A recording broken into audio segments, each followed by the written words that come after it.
Good afternoon and welcome if you're watching from afar. You join a packed church here at St Mary's, Perivale in West London for a special afternoon of a programme all about the lives, loves and music of the two Schumanns, Robert and Clara Schumann and Brahms. And it's given by Christopher Kent and Fenella Norman, who are very well-known local actors who give many shows here before. Actually, it's usually Christopher does the shows here. His wife, Fenella, is joining him today, and they do these joint productions with wonderful pianist Gamal Khamis, who's a fantastic pianist, and these shows have been going on for about 6 years now, and they're always tremendously successful.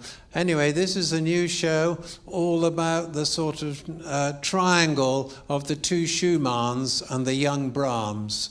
I don't want to spoil the plot by telling you more, but there's an outline on our website if you'd like to look, and there's also a list of all the pieces that Gamal will be playing by the three composers, and they will come up with captions too, and the audience here have a list of them. So without more ado, it gives me huge pleasure to welcome Christopher and Fenella and Gamal to give us their show. Big round of applause, please.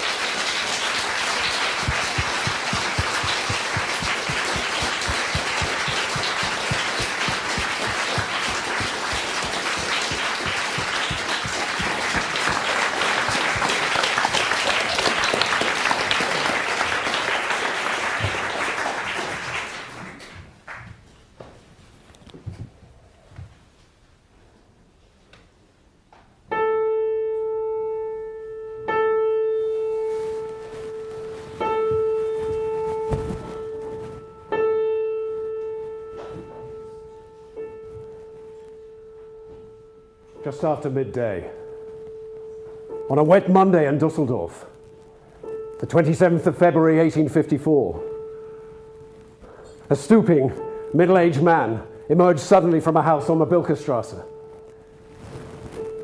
He was pale and disheveled, wearing only a thin dressing gown and carpet slippers. For days previously, he'd been complaining of tinnitus and debilitating auditory hallucinations, prominent amongst which was a single incessant concert A ringing in his ears. He turned down the cobbled street and shuffled quickly off towards the nearby River Rhine. He reached the narrow pontoon bridge, but finding he had no money for the toll, smiled apologetically and gave the gatekeeper his silk handkerchief. Then,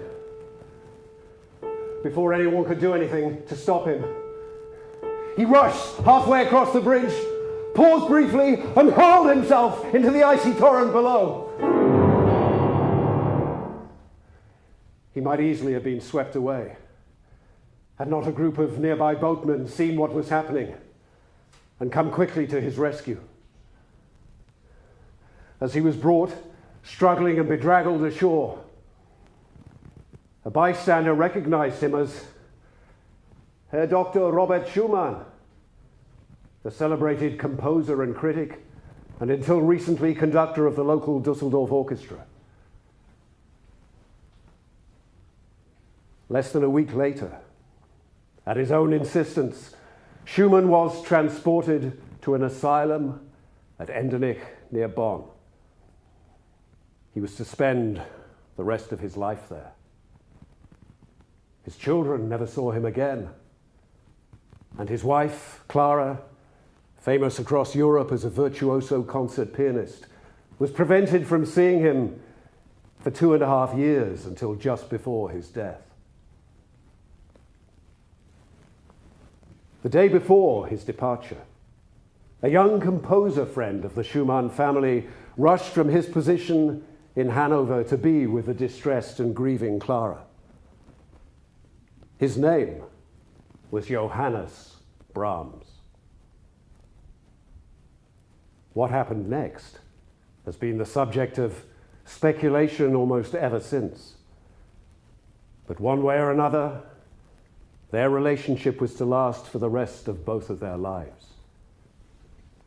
Clara was later to describe it to her children as an exquisite harmony of souls.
My dear, dear Robert, I call you dear with all my heart. How beautifully you wrote this time, not mere words, but delicate flowers, which you scattered about for me. The most beautiful laurels, they always come from you. This was a hard day for me, but beautiful. I gave my 4th concert this afternoon, and there were 13 curtain calls. You probably won't understand the public's enthusiasm, since you don't know me well enough yet as an artist. Oh, but you will, my darling. You will. The marriage between Robert and Clara Schumann is one of music's great love stories. But so too is the relationship between Clara and the much younger Johannes Brahms, which was to last for many more years and is much less clearly defined. And for 2 crucial years, those relationships overlapped. Because the 2 men became famous as composers, their legacy is preserved in music. But it was really Clara who was the true phenomenon of her times. And in her own lifetime, she was more famous than either of them. Concertgoers in early 19th century Germany were hungry for spectacle. Barnstorming virtuosi roamed the land. And this was truly the age of the Wunderkind, or child prodigy, and the pushy parents who saw them as their meal ticket. Clara's father, Friedrich Wieck, was the pushy parent beyond compare. A piano teacher, piano salesman, and concert impresario who bred his youngest daughter for the concert stage from her early years, regularly deducting a couple of years from her age to make sure she stood out from the crowd. Clara, quite literally, could play before she could speak. She didn't say a word till she was 4 years old, and didn't speak fluently until she was 8, by which time her concert career was in full flight. We heard the little Wieck of Leipzig. She's a veritable marvel. Perfect execution, irreproachable measure, force, clarity. She feels what she plays and she knows how to express it. It was especially pleasing to hear the young musically talented Clara Wieck, just 9 years old, perform. We may entertain the greatest hopes for this child who has trained under the direction of her father. Even in her first piece, this artist, who is still so young, reaped thundering approval, and indeed the great skill, assurance and strength with which she plays is highly remarkable. One could scarcely wish for more. Yet, in her case, there clearly was more. For one thing, her father's teaching methods were innovative and successful, and one of the things he insisted on was that his students should learn not just to play, but also to compose. Something Clara did from her earliest years until well into adulthood. The customs of the time and her own modesty meant that quite often these pieces haven't been taken seriously until more recently. But she always included them in her own early concert programs, and many of them a work of considerable significance. But it was no kind of childhood. Friedrich was a fierce and often angry man. He divorced Clara's mother, but kept custody of the children, as was his right in those days. And on the rare occasions Clara was allowed to see her mother, his instructions were frighteningly specific. Madam, I am sending you the dearest thing in life still left to me. You will give the child little pastry, and make sure you do not condone any naughtiness. When she practices, do not allow her to rush. I expect the most rigorous adherence to my wishes. If not, my anger will be incurred. Crucially, he also insisted that she kept a diary, a habit that was to stay with Clara for the rest of her life. Although, in these early entries, it does sound as though it's quite likely he was dictating them himself. My father observed again today that I am just as lazy, careless, disorderly, stubborn and disobedient as ever, and that I am the same in my piano playing and in my studies. And because I played so badly, he tore up the music before my eyes, and from today on he will not give me any more lessons, and I may not play anything but scales and trilling exercises. Into this strange environment wandered an eccentric but dreamy and charming young student called Robert Schumann. He was supposed to be studying law at the university in Leipzig, but his true passions lay with music and literature. He was an accomplished, sometimes even dazzling piano player himself, and he'd begun to compose idiosyncratic repertoire to showcase his virtuosic skills. He heard of Friedrich's advanced teaching methods and asked if he could be taken on as a student. And Friedrich, perhaps thinking that he spied another money-making opportunity, agreed, even after a couple of years, moving him into the house as a lodger.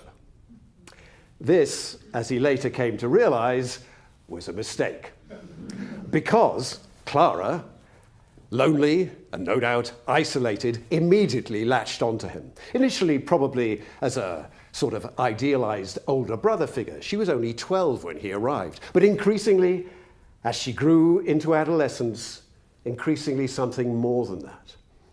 Clara had no experience of the world outside, something which the young Robert was able to tell her a great deal about. He was a drinker and carouser with a good many romantic attachments already behind him.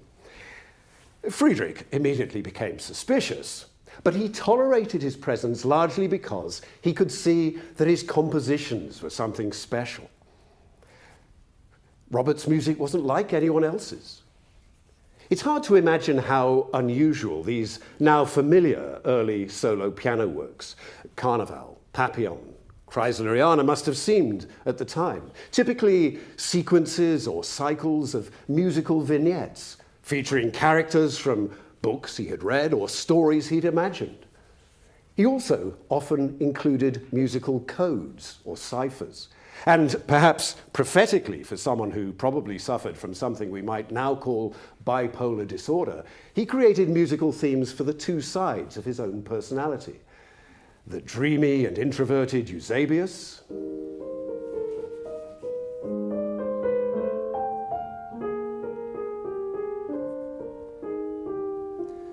and the fiery and outgoing Florestan.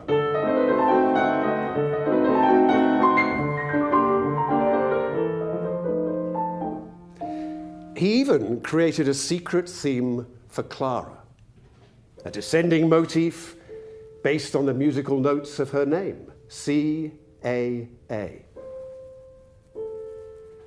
Or sometimes C, A flat, A flat. And this began to permeate his music throughout the years that followed. It ranged from the bombastic to the dreamy.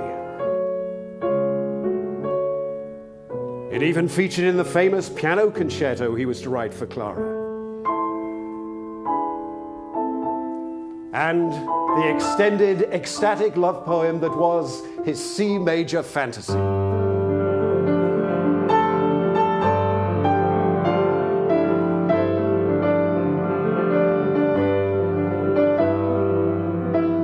But Friedrich was right to be worried. Robert was a sweet-natured but wildly unpredictable personality, whose frenetic bouts of activity were often followed by long troughs of despondency. At some point, he sustained a hand injury through the use of a curious finger-stretching device. Or so he claimed. Clara later said he simply had a rheumatic condition. But either way, his dreams of a concert career were over. Perhaps in some ways it was an act of self-sabotage to avoid the sense of rivalry with Clara. But Friedrich's reaction was to throw Robert out of his house and take Clara away on an extended concert tour of Europe. She was feted in Paris, Berlin, Hamburg, and Vienna, where she was even given the title of Royal and Imperial Virtuosa. But by now, the courtship was well underway. And when Clara returned home, the couple began meeting in secret. And just before her 20th birthday, they announced their intention to be married. Friedrich was outraged and tried everything he could to stop them, including spreading malicious, if not completely unfounded, rumors about Robert's mental instability and excessive drinking. But, undeterred, the couple applied to the Court of Appeals for permission to marry without his consent, and after a protracted legal battle, it was ruled in their favor. And they were married in Leipzig the day before Clara's 21st birthday, the 12th of September, 1840. All this time, Robert had been working at a feverish pace, setting an absolute torrent of romantic love poetry by his favorite authors, Heine, Ruckert, Goethe, for voice and piano, and dedicating it all to Clara, in what came to be known as the Year of Song in 1840. Among the collections was one he called Myrten, or myrtles, the flower traditionally given to a bride on her wedding day.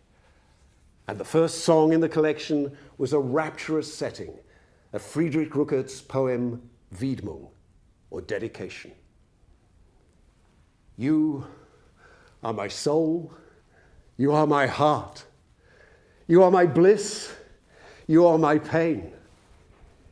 You are the world in which I live. You are the heaven to which I soar.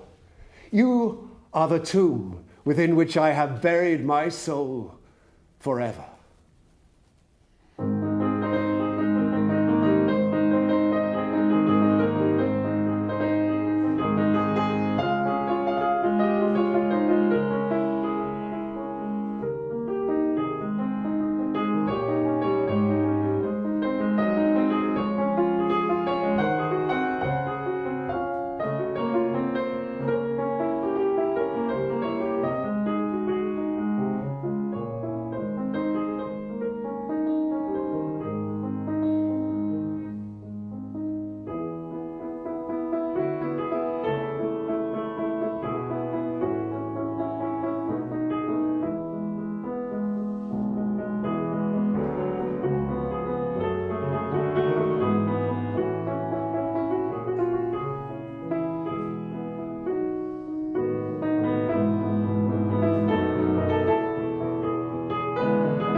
But Clara thought he should be pushing himself further.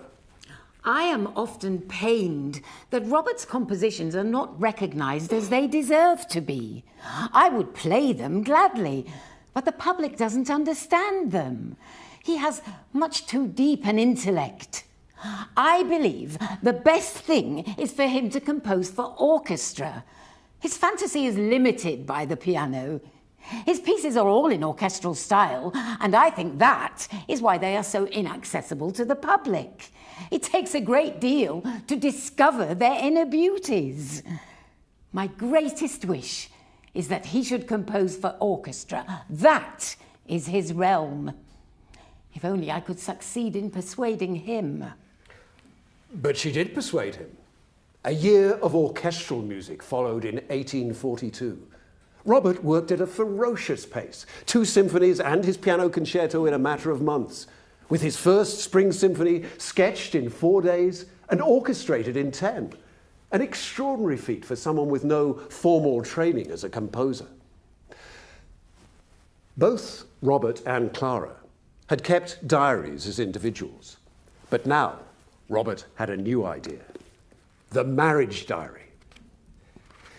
My dearly beloved young wife, this little book that I am starting today is to be a diary of all that concerns us in our domestic and married life, to be a record of our wishes and our hopes, and the means whereby we may convey to one another any requests we may have to make, and to be a mediator and reconciler should we chance to misjudge or misunderstand each other. Our diary is to be written up week by week by you and me alternately and handed over each Monday morning. 20th of September. I must confess to you, my dear husband, that I have never lived such happy days as those just past. And surely I am the happiest wife on earth. To me, it seems as though I love you more every minute. And I can truly say that I only live through you. It is my greatest happiness when you are completely satisfied with me, and should something not be right for you, tell me so right away. Really, my dear husband, will you do that? But even in these early entries, occasional difficulties begin to emerge. 21st of December. We have started with the fugues of Bach. Robert marks those places where the theme always returns, but he reprimanded me very strongly. I had doubled one place in octaves, thereby impermissibly adding a 5th voice to the 4-voice texture. Well, he was right to denounce this, but oh, it pained me not to have sensed it myself. I depend so much on his moods. It may not be good, perhaps, but I can't help myself. In many ways, it was a practical arrangement. Both of them found it difficult to express themselves in speech, but the diary enabled them to articulate fears, complaints, and problems that they might not otherwise have spoken out loud. But it doesn't always make for easy reading. 1 minute they're studying Shakespeare and Goethe together, the next, the pressures of domestic life and professional rivalry come to the fore, including Robert's clear expectation that she would give up her playing career, and his insistence that her practice disturbed his composing. 20th March, 1841. I don't get to play at all nowadays. Partly being unwell prevents it, and partly Robert's composing. If only it were possible to resolve the evil of the thin walls. I unlearn everything. For several days now, Robert has been very cold towards me. Yet this coldness sometimes hurts me, who would least deserve it. Oh, forgive me for this complaint, my dear Robert, but once in a while reason must give way to emotion. 2nd of June, 1841. My piano playing is falling behind. There is not even one little hour in the whole day for myself. And I can't do anything with my composing. I would sometimes like to strike my dumb head. Clara's oblique reference to feeling unwell actually meant that she was now pregnant. To their great joy, their first child, Marie, was born almost exactly a year after the wedding. But incredibly, over the next 13 years, Clara was to bear 7 more children. And there were also at least 2 other unsuccessful pregnancies. She must have been almost constantly pregnant during this time. And Robert clearly seems to have expected that motherhood would keep her firmly in the home. To have children and a husband who was always living in the realms of imagination do not go together with a public life. But Clara herself knows that her main occupation is as a mother. And I believe she is happy in the circumstances and would not want them changed. But he underestimated her determination. After all, she'd been brought up from childhood to perform in public, and it was not something she was going to give up easily. In the first 4 months of 1842 alone, she gave 15 concerts and was almost constantly away from home when Marie was barely a few months old. So how did she do it? Well, maids and wet nurses came cheap. And Clara also, as she was to do throughout her career, made frequent use of friends and family. She farmed the children out, even as quite young babies. Motherhood, though relished, was not going to tie her down. I weighed the whole thing. I am a woman. I'm not neglecting anything and can earn nothing at home. Why should I not use my talent to make my contribution? Can anyone blame me for this? In fact, she could earn more in a 3-week concert tour than he could in a year. Wherever she went, she was met with acclaim and adulation. But Robert reacted badly. My dear Clara, do you still recognize this handwriting? Have you forgotten me already? Yesterday, I could hardly bear the melancholy that overwhelmed me. This desolation in the house, this emptiness in me. Letting you go was one of the most foolish things I ever did in my life. And every day I have to listen to the most unkind judgments about it. A severe breakdown followed when she finally returned home. So they made the decision to leave Leipzig and start afresh in Dresden.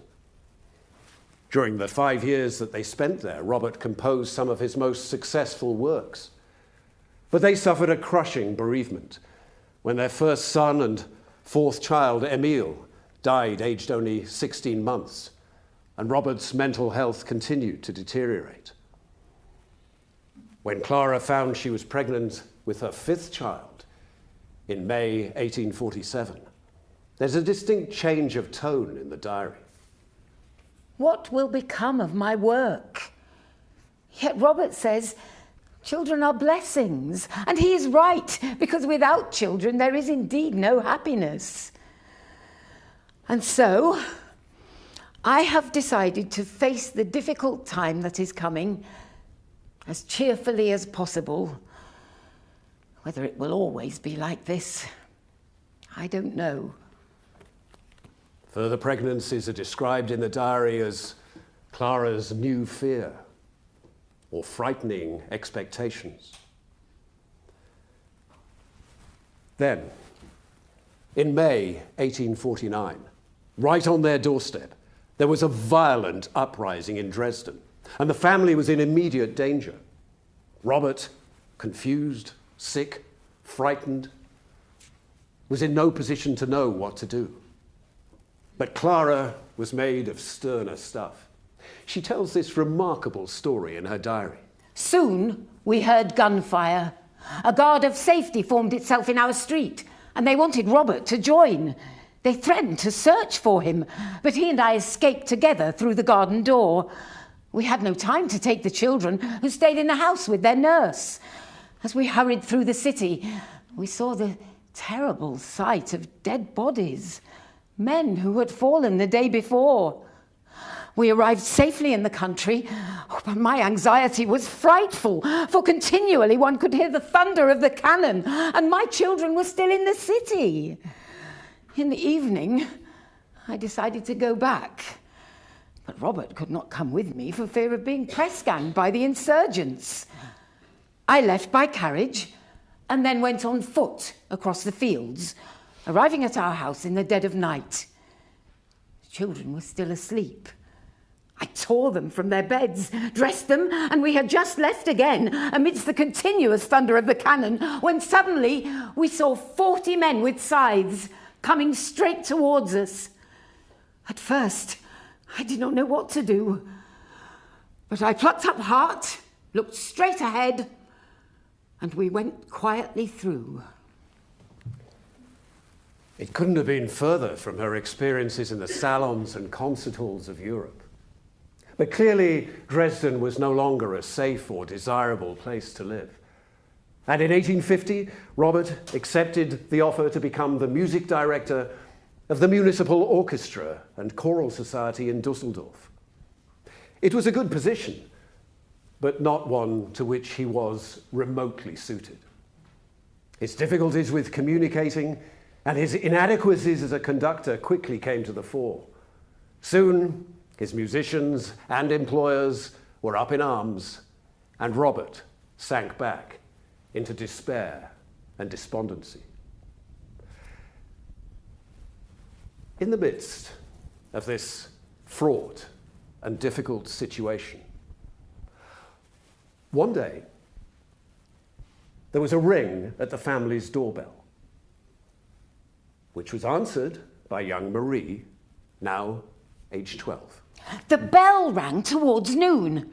I ran out, as children do, and opened the door.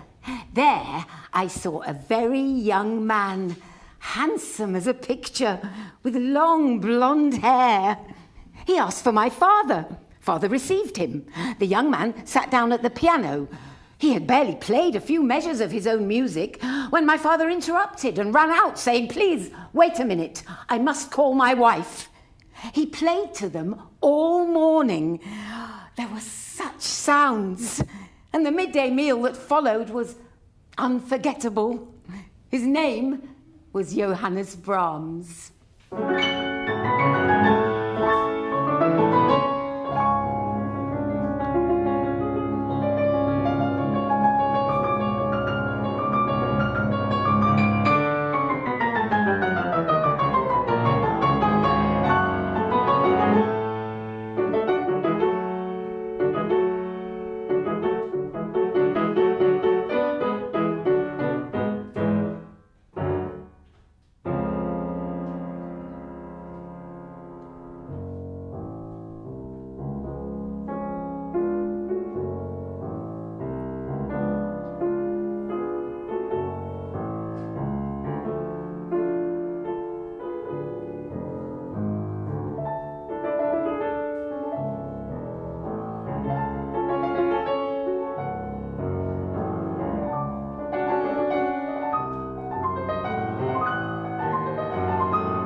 arrived in their lives like a whirlwind.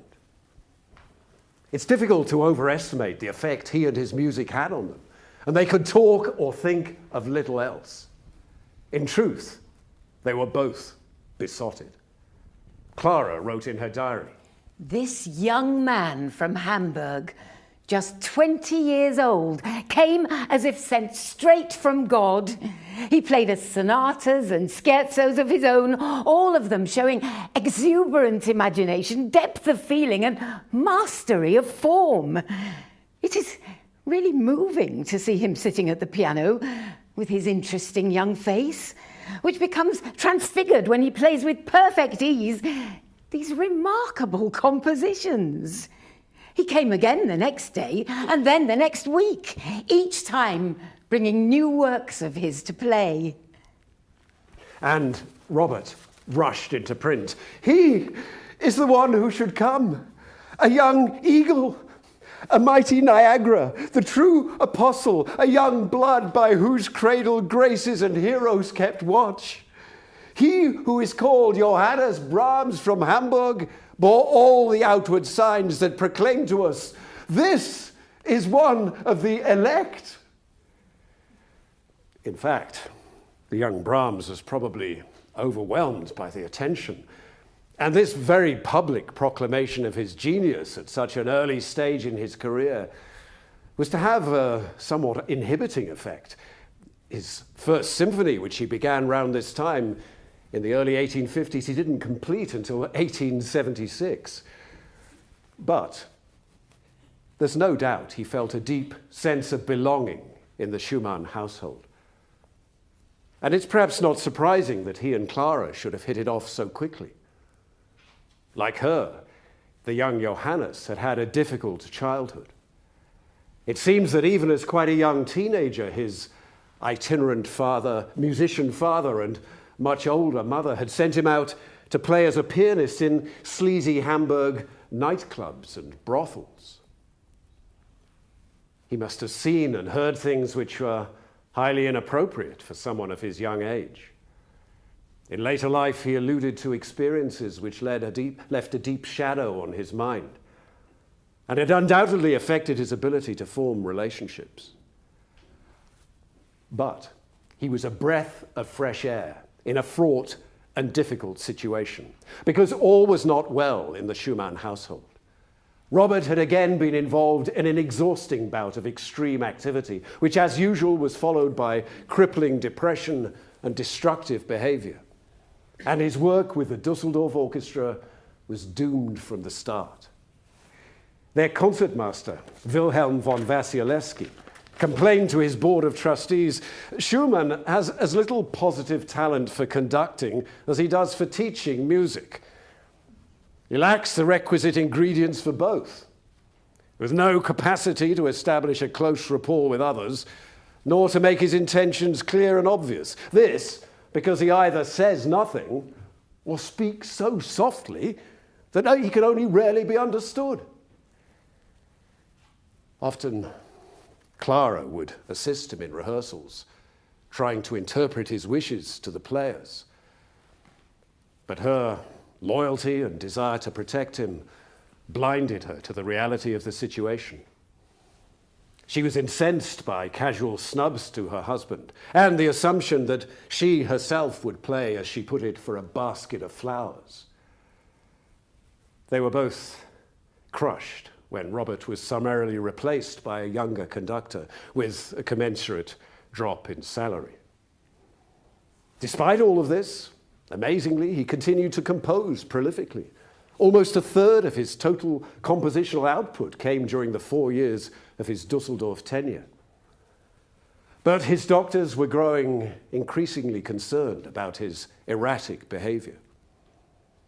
He'd begun to take an interest in spiritualism, and there were frequent mentions of suicide.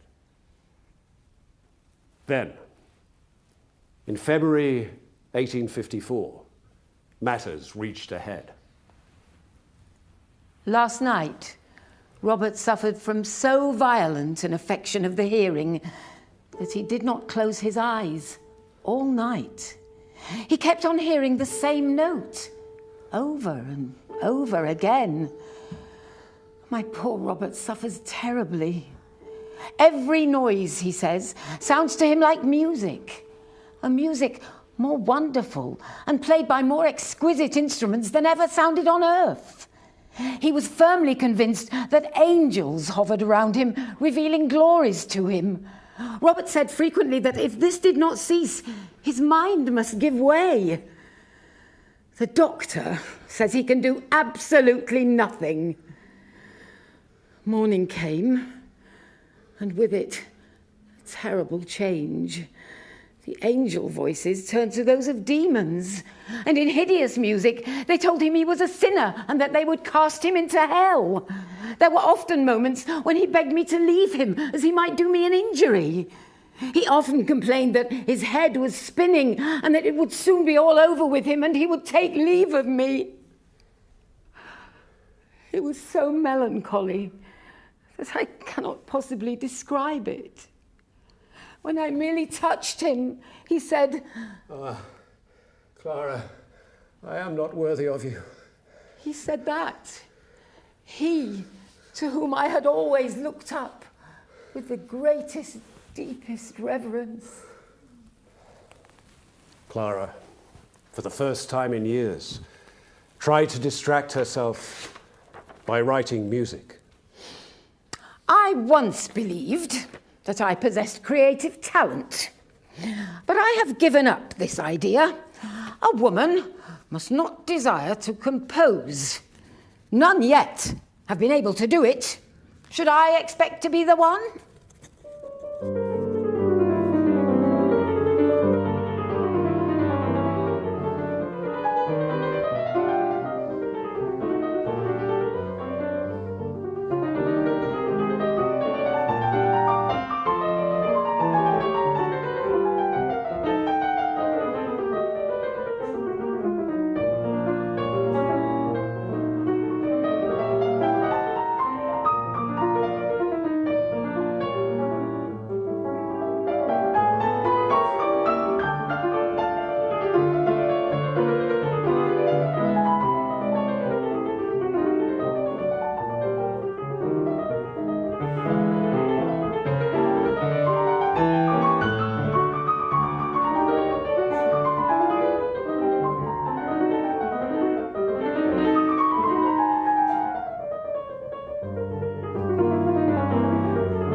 Eventually, Robert made his fateful, if unsuccessful, suicide attempt.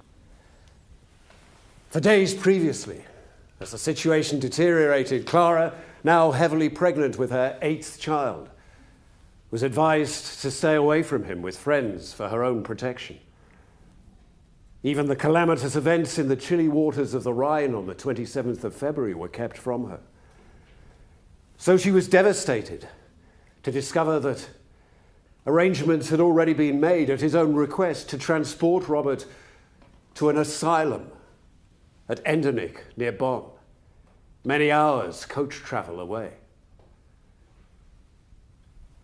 He, my glorious Robert, in an asylum. How was it possible for me to bear it? And I was forbidden even to clasp him once more to my heart. I had to make this greatest of all sacrifices for him, for my Robert. They took him. Oh, God. The carriage stood at our door. Robert, dressed in great haste, got into the carriage with the doctor and 2 attendants and did not ask for me or for our children. And I sat there at my neighbour's house in a dull stupor. And I thought, now, surely I must succumb. Brahms came over from Hanover today and at once came to see me. He said he had only come to comfort me with music if I had any wish for it. He is going to stay here for the present, and later, when Robert is so recovered that he can see strangers, he will devote himself to him. What touching friendship. Most people have an impression of Brahms as a corpulent, heavily bearded figure with a cigar firmly clamped between his lips. But at the point at which the young Johannes came to live in the Schumann household, he was still the very young man, handsome as a picture, with long blonde hair, described by young Marie when he first came to the family's door in 1853. He seems to have been quite a character. Marie's sister Eugenie later recalled, I see, as though it were in a picture, we children standing in the hall of our house in Dusseldorf. With amazement and admiration, they are looking up at the banisters, on which a fair young man is performing the most daring gymnastics. He hoists himself from left to right, with his legs high in the air, and raises himself firmly on his arms. And then, with a final leap, he lands below, in the midst of an admiring group of children. I and my elder brothers and sisters were those children. And the young man was Johannes Brahms. Meanwhile, Robert was many hours away. The asylum at Endenich was a relatively benign and enlightened environment by the standards of the times. Robert had his own room with a view of the mountains and access to a piano. But there was always the implicit threat that if the family did not abide by the strictures of the institution, other methods might have to be tried. Straitjackets, solitary confinement, and forced labor were all commonly in use at the time. And the one unbending rule was that agitation of the patient must be avoided at all costs. And this seems to have included visits from his wife, though visits from other friends and family were sometimes allowed. It seems incredible now to think that a woman of so strong a will as Clara should have agreed to abide by such conditions. And yet she didn't see him for more than 2 years. She wrote in her diary, I cannot sleep at all, or just lie in a kind of half-sleep, during which nothing but Horrifying images hover over me. I constantly see and hear him. Oh, what agony it is for me. My heart breaks completely when I don't even know how he lives, what he does, whether he still hears the voices. How does he sleep? What does he do during the day? And does he ask for me or not? But, somewhat distressingly, the answer was not. He seems to have been in a state divorced from his previous reality, endlessly pacing back and forth and muttering incoherently about mountains he had climbed or flowers he had picked. But if he thinks about flowers, why doesn't he think of me? Why doesn't he ask about me? Why doesn't he request news about me? Has he closed off his longing within himself? And how terrible. What must he be suffering? Clara's answer, as so often in her career, was to throw herself into her work. Her 8th child and youngest son, Felix, was born in June 1854. He was never to see his father. But by October, she was back on the road again, completing an exhaustive sequence of more than 20 concerts by the end of the year in Hanover, Frankfurt, Berlin, Leipzig, and Ostend, and then the next year further afield in Budapest, Prague, and Vienna. She refused all offers of financial assistance from friends and family and continued to earn money in the way she knew best. Undoubtedly, it was also a way of dealing with her grief and surrounding herself with love and attention. But all this time, she wrote constantly to Endenich, but received no reply until, suddenly, blessedly, a letter arrived from Robert, timed to coincide with her birthday and their wedding anniversary. How I rejoiced, beloved Clara, to see your handwriting.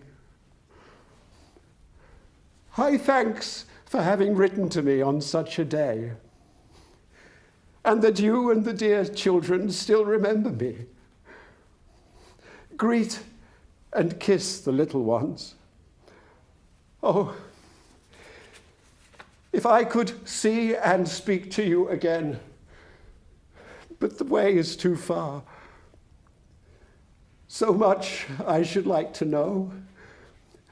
How your life is going on, where you are living, and if you still play as gloriously as formerly. Oh, how I would love to hear your glorious playing just once. But what joyful news you have again sent me, that Brahms, to whom you will give my kind and admiring greeting, has come to live with you in Dusseldorf. What friendship!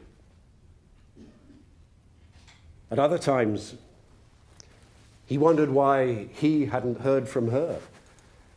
But it turned out the doctors were withholding her letters, again on suspicion that they might cause agitation of the patient. In truth, it seems she didn't try very hard or press the case very urgently that she should see him. Instead, she relied for news from other friends and family. Perhaps she was in denial that her father's worst predictions had come true. But Brahms both visited and corresponded with Robert. And it was a letter from him in April 1856, after he had visited, that brought distressing news. It seems that matters had taken a turn for the worse. We sat down. It became increasingly painful for me. His eyes were moist. He spoke continuously. But I understood nothing. Often he just blabbered, sort of babbada-dabbada. While questioning him at length, I understood the names Marie, Berlin, Vienna, England, and not much more. The doctors say his brain is decidedly exhausted. He will remain at best in this significantly apathetic state. In 1 or 2 months, only supportive care will probably be necessary. Perhaps in protest against his continued confinement, Robert had begun to withdraw from eating. The remaining medical records suggest that there may have been attempts to forcibly tube feed him against his will. Meanwhile, Clara had embarked on her first tour of England, but she broke off when the worsening news reached her and returned immediately, and for the first and only time during the 2.5 years of his confinement, she saw Robert. He smiled at me and embraced me with great effort because he could no longer control his limbs. Never will I forget it. I wouldn't exchange that embrace for all the world's treasures. My Robert. That is how we have to meet again. With what effort I had to search for your beloved expressions. What a picture of pain. Only now and then I received a look, clouded as it were, but unspeakably gentle. Just once I heard him say, My... Surely he wanted to say, my Clara, because he looked at me in a friendly way. And then once again, I know. And I felt he wished to say, you. I tried to feed him, and he accepted some little wine and jellied consommé. He knew that it was me. Robert died at 4 p.m. the next day, just as Clara had slipped out with Brahms to collect a friend from the railway station. I saw him only half an hour later. His head was beautiful. The forehead so transparent. I stood by his body, my ardently beloved husband, and was quiet. All my thoughts went up to God, that he is finally free. And as I knelt at his bed, it seemed as if a magnificent spirit were hovering over me. I had laid some flowers on his head. Oh, God, give me strength. If only I had been taken with him.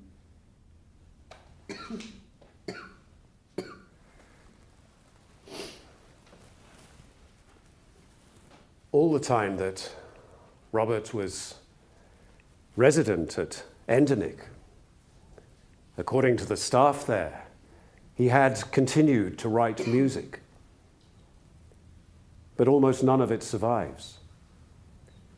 And the assumption is that Clara and Brahms probably destroyed it, thinking it showed signs of his mental confusion, as perhaps it did.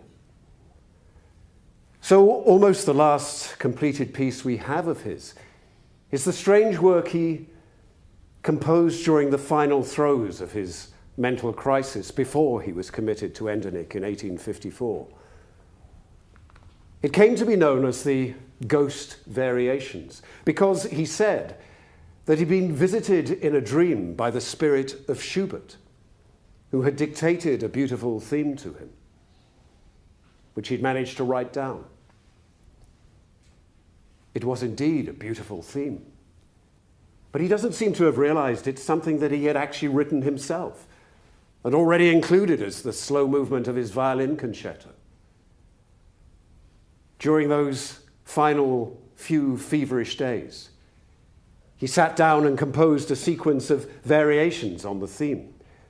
And it was just after he had completed the turbulent fifth variation that he leapt from his seat and rushed out to the River Rhine. Almost the last thing he did was dedicate the work to Clara. But she never played it. And again, she and Brahms tried to suppress the piece. Listened to through 19th century ears, it's not hard to understand why they might have thought it showed signs of mental confusion. As the variations progress, a strangely chromatic line winds its way between the recognizably Schumann-esque outer voices, almost atonal in its effect. To them, it must have sounded demented. To us, from our later perspective, do we perhaps hear a visionary foreshadowing of the music of the next century? Or is it simply the sound of a mind adrift, trying and failing to find home?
Throughout those 2.5 years that Robert was confined at Endenich, the young Johannes Brahms had been living in the Schumann household, occupying what's sometimes described as a separate apartment and sometimes just an upstairs room. It's clear from his letters that he had begun to develop a deep affection for Clara, perhaps even a crush or infatuation. He wrote in a letter to a friend, "I often have to restrain myself forcibly from just quietly putting my arm around her, and even, I don't know, it seems to me so natural that she could not misunderstand. I think I can no longer love an unmarried girl. At least I've quite forgotten about them. They but promise heaven, while Clara shows it revealed to us." Clara's entries in her own diary also show affection, but perhaps in a slightly different way. It is with Brahms that I prefer to talk about Robert. First, because Robert loves him more than anyone. And then, because with all his youthfulness, he has such a soothingly tender feeling for me. The whole man is such a remarkable phenomenon, partly advanced far beyond his years, and partly always so childlike in his reactions. There is the most complete accord between us. It's not his youth that attracts me, nor perhaps my flattered vanity. No, it is the fresh mind, the gloriously gifted nature, and the noble heart that I love in him. But he was barely more than 20, and she was 14 years older, and the mother now of 7 surviving children. And whatever her feelings for him may have been, there was also a practical aspect to it. Endenich was expensive, and she needed to earn money, which she could do handsomely as a celebrated concert artist, but only if the children and household were looked after. Robert had kept detailed household books, and for all his difficulties, had run a tight financial ship. Brahms immediately took over the administration of the household, supervising financial and domestic expenditure and childcare. And he seems to have made a remarkably efficient job of it, which is all the more surprising given his age and relative inexperience. Meanwhile, he tutored and mentored Clara's children, forming a deep bond with them. He took on students of his own and he continued to compose. But he became increasingly specific in his communications to Clara while she was away on her concert tours. Here he is in 1855. "Clara, dear Clara, I feel ever more happy and peaceful in my love for you. Every time I miss you more, but I long for you almost with joy. That is how it is. And I knew the feeling already, but never quite as warm as it is now. I can do nothing but think of you. What have you done to me? Can't you remove the spell you've cast over me? I wish I could write to you as tenderly as I love you and tell you all the good things that I wish you. You are so infinitely dear to me, dearer than I can say. I should like to spend the whole day calling you endearing names and paying you compliments without ever being satisfied." But this is where it starts to get unclear. We don't have Clara's replies to these letters because we don't have all the correspondence at this point. Marie Schumann, who became custodian of the family story along with her younger sister Eugenie, explains that in later life, the two friends, conscious of the speculation surrounding their relationship, had agreed to return their letters to each other. Brahms claimed that he immediately threw all of his into the River Rhine, though enough of them survived to suggest that can't have been completely the case. Whereas Clara began systematically destroying hers until she was prevented from continuing by her daughters. So while later letters survive, there are none from this particularly pivotal period of 1854 to 56. It's the same story with Clara's diaries. Marie gave them to her official biographer, Bertolt Litzmann, who included about a third of them, but then it's assumed that Marie destroyed the rest. Which is why we have nothing at this one particularly pivotal moment in 1856. So long as Robert was alive, clearly contemplating any kind of future between Clara and Brahms would have been impossible. But thereafter, it might have seemed feasible. But what we do know is that immediately after Robert's death, on July the 29th, 1856, Robert and Clara and Brahms set out on a 4-week walking holiday of Switzerland. They weren't completely alone. They took with them Ferdinand and Ludwig, Clara's 2 boys aged then 8 and 7, and Brahms' sister Elisa, presumably as chaperone for the boys. But there would have been plenty of time to talk. And yet, Litzmann includes nothing from the diaries during this entire period until they returned home, at which point it seems Brahms quite suddenly left and returned to Hamburg. And at this point, Litzmann just gives us a single plaintive line from Clara's diary. Johannes left. I went to the station with him. As I came back, it felt as though I were returning from a funeral. It seems clear that some kind of decision had been taken.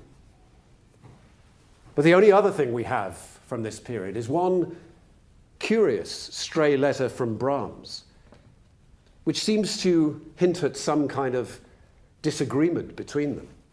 All the time that he'd been living in the Schumann household, Clara had allowed them to be on first-name terms, and they'd addressed each other using the informal du pronoun as opposed to the more formal sie, as in French with tu and vous. It was highly unusual for the time, especially considering their difference in their age, and it was commented upon. But it seems that at some point, Brahms must have reverted to addressing her as sie, and she was clearly upset by it, because he then writes, "My idea was that I should not avail myself again of your kindness and love, as you might regret it later on. That is why I resumed writing to you in a formal way. I take it then that all these tactics of siege and assault had some connection with the unanswered question. Or is that not so?" So what was the unanswered question? And who asked it? Could it have been a proposal of marriage? We'll never know. But it's clear that Clara was deeply hurt by his abrupt departure and subsequent coldness. Eugenie later wrote, It was perhaps inevitable that he should recognize that the destiny he had to fulfill was irreconcilable with single-minded devotion to a friendship. That he broke away so ruthlessly was perhaps an inevitable consequence. But he never got over the self-reproach of having wounded my mother's feelings at the time. And my mother suffered all the more because she could not understand the change in him. She could admire the ruggedness in his compositions, but when that ruggedness of his nature came out in his manner to her, it hurt her deeply. But she remained towards Brahms what she had always been. She loved him truly and wholeheartedly.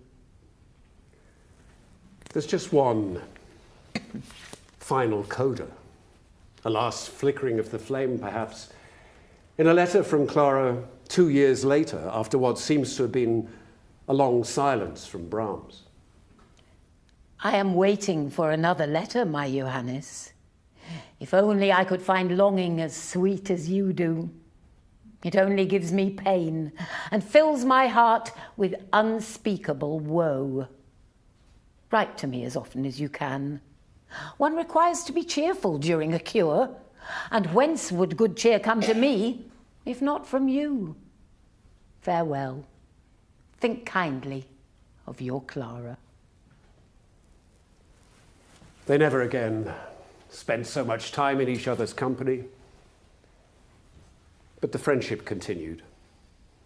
They saw each other occasionally and corresponded frequently, often about musical and financial matters. It seems that Clara was more successful with Brahms's investments than his own financial advisors. But it was the children who were her all-consuming preoccupation. As a single parent trying to provide for a large family, she continued to earn income in the way that she knew best, through her undoubted star power and box office draw. But it wasn't easy. She made all the arrangements herself, seeking, procuring, booking, and sometimes cancelling concerts, often at short notice, as and when opportunities arose. Her letters are full of the minutiae of concert administration. As the children grew older, Marie, who never married, became her secretary and travel companion. The rest of them were packed off to boarding schools or farmed out to the network of family and friends, while Clara conducted her parenting by correspondence, until the whole family came together, usually for 2 blissful months each summer. Agonizingly, 4 of the children predeceased her, and one, Ludwig, in an unbearable echo of Robert's fate, was committed to an asylum aged 22 and spent the rest of his life there. And it wasn't just her own children she felt responsible for. When her middle son Ferdinand died of tuberculosis, aged 42, she took on financial and pastoral responsibility for his 6 children as well. It seems clear that the resulting unbending work ethic was at the heart of some of her later disagreements with Brahms. Even as early as 1861, he was writing in his typically bluff fashion, "I should like to implore you to bear in mind that your unsettled way of living must come to an end in time. If only I could hear from you that you'd formed a firm resolve to work no more than you're obliged to. That is to say, give no more concerts than you absolutely must in order to make both ends meet. You surely have enough money. It would be far more reasonable and better on your part if you were to spare not only your beautiful self, but also your health." But her replies were forthright and immediate. You think, dear Johannes, that because I occasionally lay something aside, I am giving too many concerts. But think of my responsibilities. 7 children still dependent on me, 5 who have yet to be educated, and next summer I shall have them all at home again. I am so depressed by 1,001 worries connected to my children. It is really too much for a woman alone to have to endure this burden of care without a man to help her. I am more particularly at a loss to know what to do with my boys. Ludwig cannot be sent away to any ordinary school. What Eugenie referred to as Brahms's ruggedness was often at the source of their occasional rifts and breaks in the relationship, but they were always eventually resolved, usually when Brahms apologized. And the friendship continued, undimmed. This was the context within which Clara later wrote to her daughters. You hardly knew your dear father. You were still too young to feel deep grief. And thus, in those terrible years, you could give me no comfort. Then came Johannes Brahms, like a true friend, to share all my sorrow. He strengthened the heart that threatened to break. He uplifted my mind. He cheered my spirits when and wherever he could. In short, he was my friend in the fullest sense of the word. I can truly say, my children, that I never loved any friend as I did him.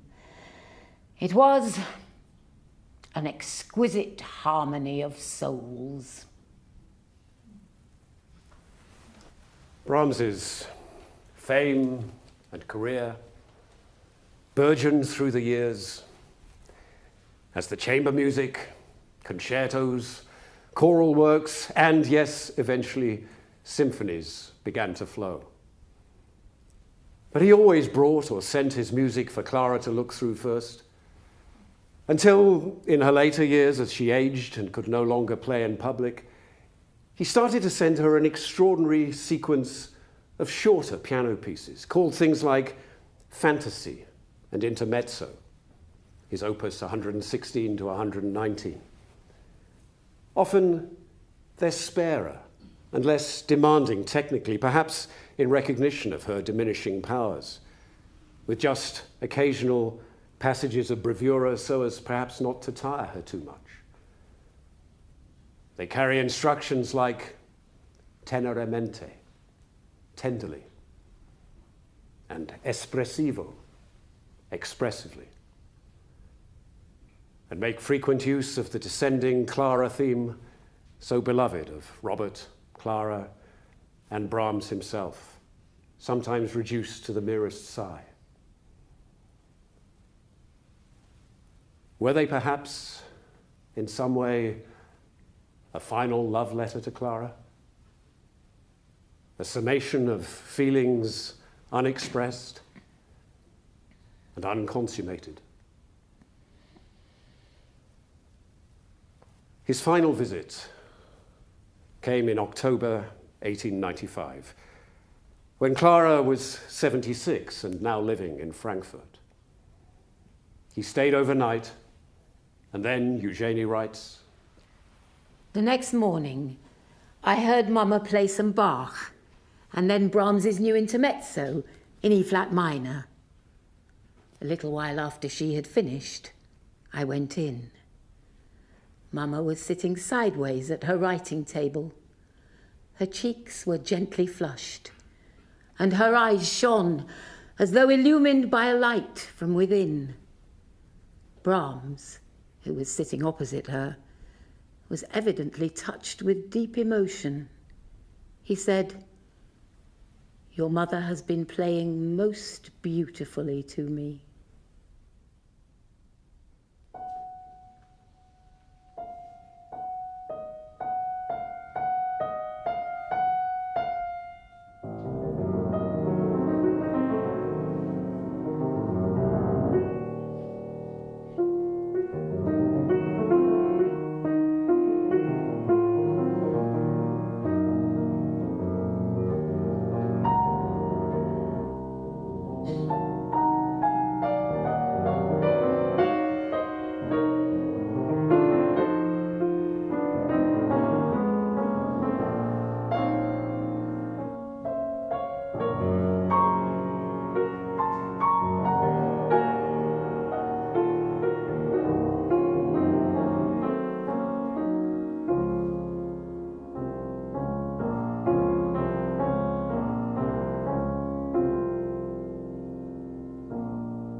It was to be their last meeting. Eugenie continues. A few hours later, Brahms said goodbye. The two friends embraced and kissed, as they had done for years at every meeting and parting. Shortly afterwards, my mother fell ill, and in May of the following year, she was taken from us. The last time I saw Brahms, he was standing by her grave. Brahms died himself less than a year later. He never married or had any long-term relationship with anyone else. His love for Clara at an early age had been all-consuming. And perhaps she was an ideal that no one else could match. She was also his constant inspiration.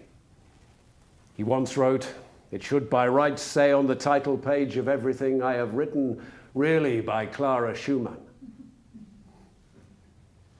In many ways, he was unknowable.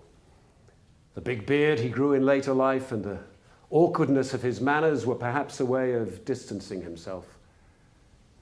Eugenie says her mother was often hurt by him, but always knew it wasn't deliberate.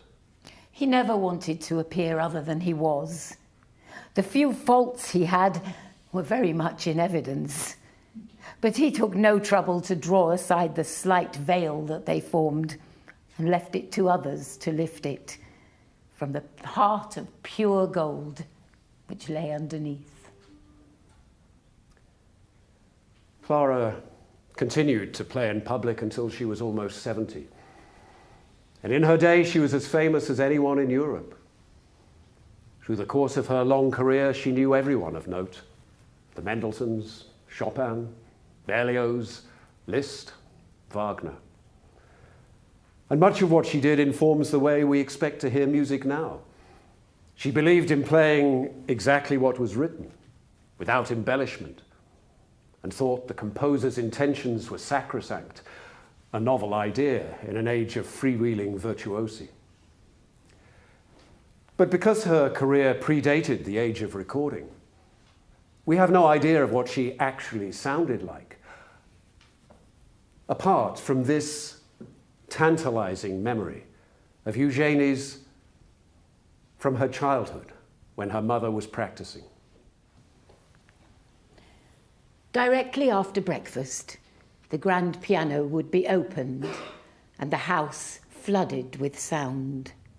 Scales rolled and swelled like a tidal sea, legato and staccato, in octaves, thirds, sixths, tenths, double thirds, then arpeggios of all kinds without the slightest break, exquisite modulations from key to key.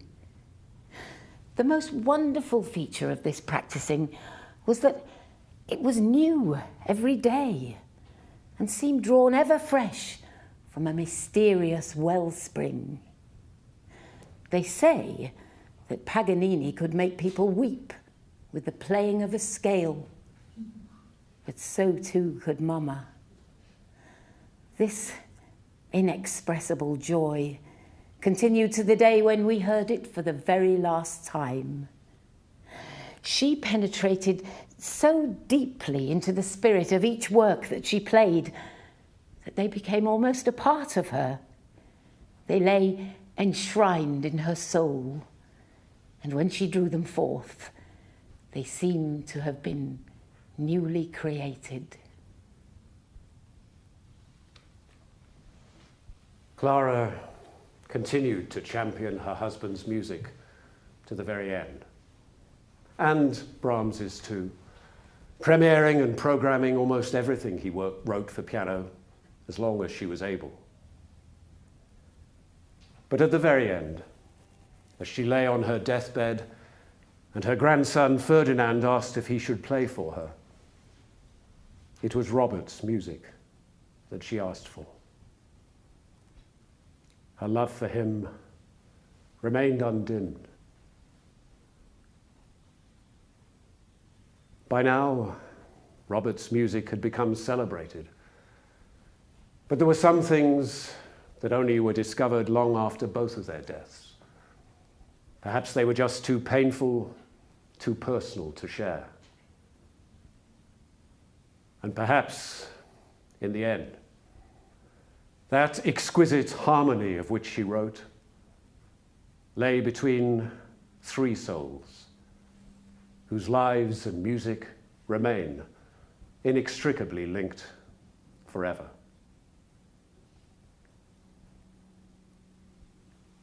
Just before she died, Brahms wrote to a friend, "We must no longer be frightened of losing her.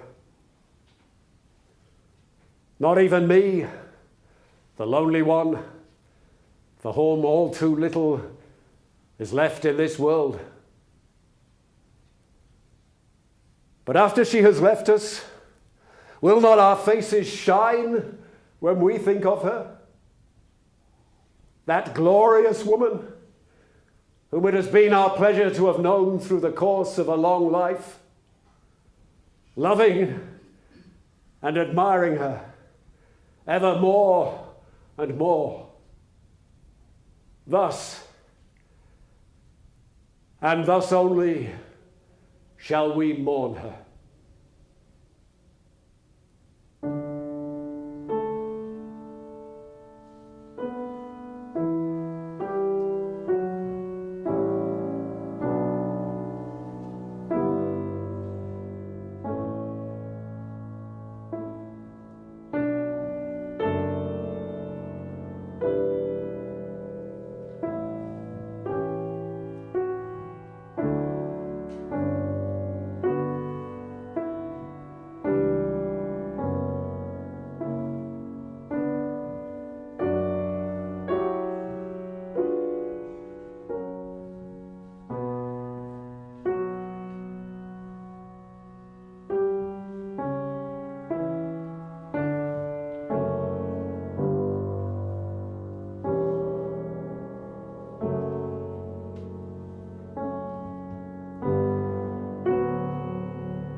Well, your applause says it all. That was a sensational afternoon.